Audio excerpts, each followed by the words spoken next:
I'm Rendan, and this is Kong versus Godzilla. This is our only chance. If 10 people went in, 5 would like it and 5 wouldn't. It's the strangest thing.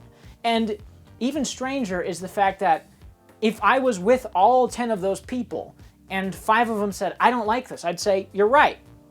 And then the other 5 said, I kind of did. I go, you're right. And it's not because I'm saying, oh, you know, personal preference, opinions, whatever. No. Let's completely forget about personal opinion for a minute and look at this objectively. For the people that like it, why do they like it? Because it delivers on its promise of having Kong fight Godzilla. It does 2.5 times. There's a good amount of screen time dedicated to Kong and Godzilla punching each other in the face and toppling buildings with the other's face. It's delivering on exactly what it said it was going to be. So yes, people are gonna like it because it is what it's supposed to be.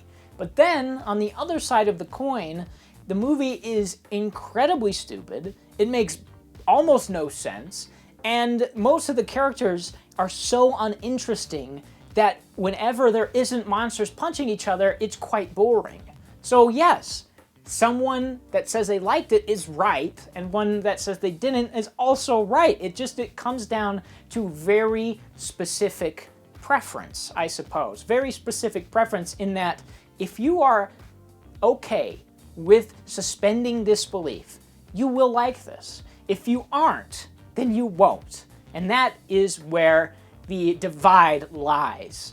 Because again, objectively looking at this movie, it does what it's supposed to do, but it also is a complete disaster. We have to take it.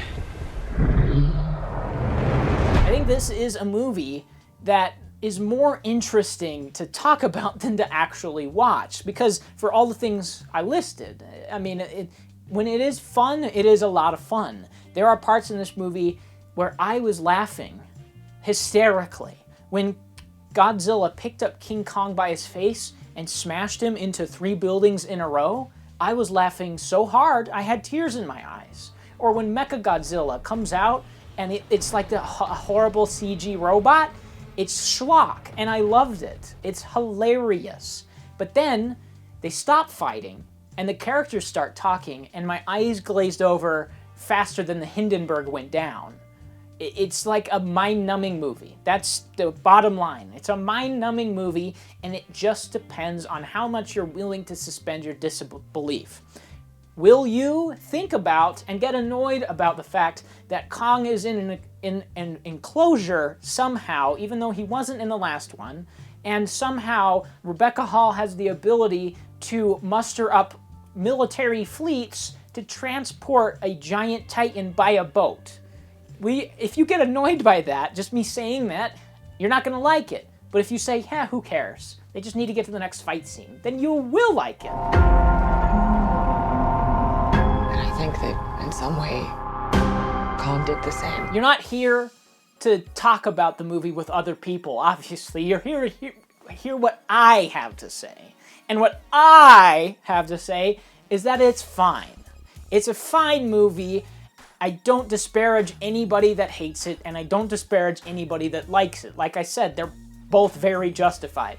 Because it is a cluster. It's a disaster of a movie. It's mind-bogglingly stupid. It makes no sense, and it's really boring in parts. But did I laugh until I had tears in my eyes? Yes.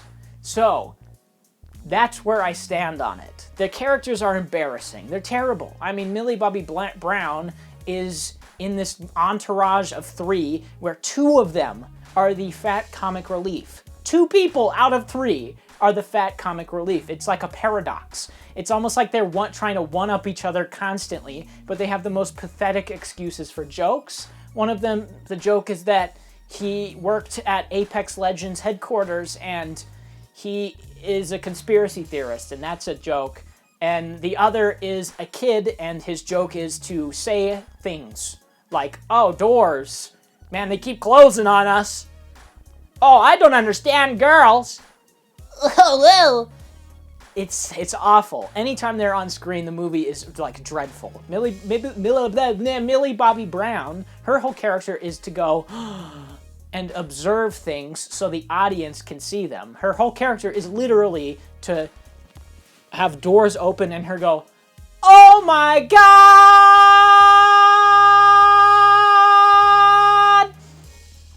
And aside from them, which are the most pointless characters that have ever existed in any movie, then you have Rebecca Hall and Alexander Skarsgård, who are just as uninteresting. They have a little bit more going for them because they actually have arcs. At least Alexander Skarsgård does.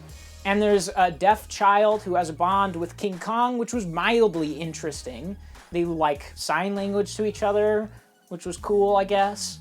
So they're a little bit more interesting, but still, they're like completely hollow and vapid and learn basically nothing. Rebecca Hall's character is similar to Millie Bobby Brown's in that she is fascinated by things and she tells the deaf child things.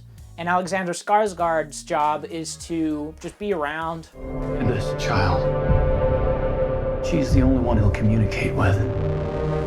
It's a weird movie. I think that's sort of the point of this video. It's a weird movie.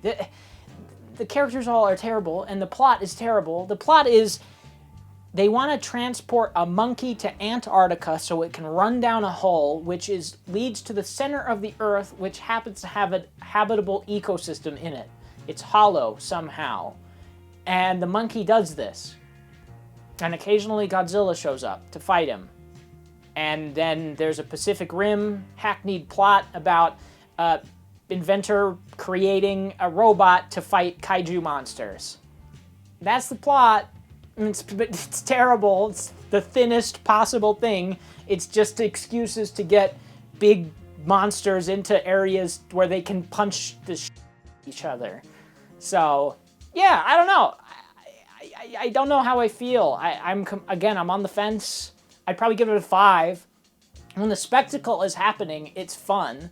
Mechagodzilla is so embarrassing that I loved him.